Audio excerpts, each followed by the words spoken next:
Serial jelang Ramadan, Al-Ahkam At-Tajwidiyah wa Ghara'ibuha bersama Kiai Haji Abid Fatur Rahman Arif. Assalamualaikum warahmatullahi wabarakatuh. Sahabat Quran sekalian, masih bersama kita dalam pembahasan tajwid dan hukum-hukum gharib dalam Al-Quran. Pertemuan sebelumnya kita membahas tentang raum dan ikhtilas, yang dimana pembahasan raum itu lebih cocok pada pembahasan waqaf, sementara ikhtilas cocok pada pembahasan kata yang diwasalkan. Salah satu cara wakaf berikutnya adalah al-ishmam. Bedanya ishmam bisa digunakan pada wakaf dan juga bisa digunakan pada keadaan wasal.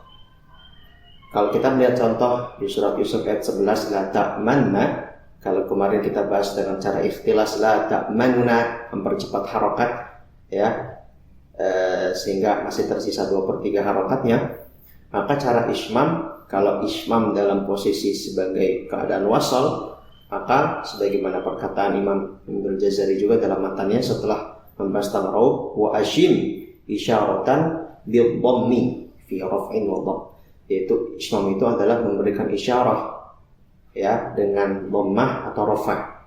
Jadi isyarah, hanya isyarah atau isyarat, bukan memberikan harokat yang jelas.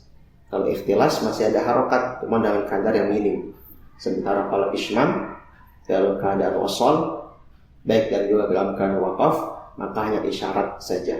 Dalam keadaan wasal pada kata Yusuf ayat 11 misalnya, maka contohnya adalah seperti berikut. La ta'manna, la ta'manna, manna. Jadi nun yang dhammah yang telah terjadi proses idgham kabir pada kata tersebut hanya diberikan isyarat dhammah, bukan nu, tapi hanya isyarat. Tidak ada bunyi sama sekali. La ta'manna, itu cara ishmam ketika wasal, karena memang kata tersebut wasal. Adapun ketika wakaf, sebagai bentuk wakaf, maka juga bisa dilakukan, tapi syaratnya hanya untuk dhammah atau rafa' saja.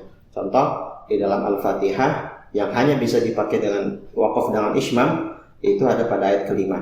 Iyyaka na'budu wa iyyaka nasta'in. Itu wakaf dengan sukun. Ada wakaf dengan ishmam.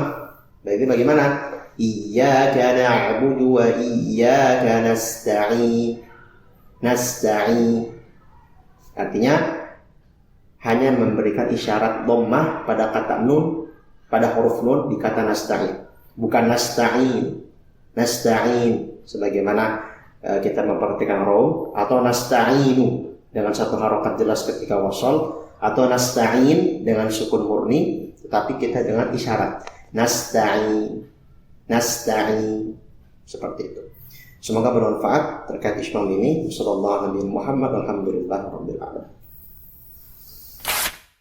Dengarkan serial Al-Ahkam At-Tajwidiyah wa Ghara'ibuha, membahas permasalahan yang sering terjadi pada ilmu tajwid. Tersedia di YouTube, Spotify, dan Google Podcast Yayasan Bisa.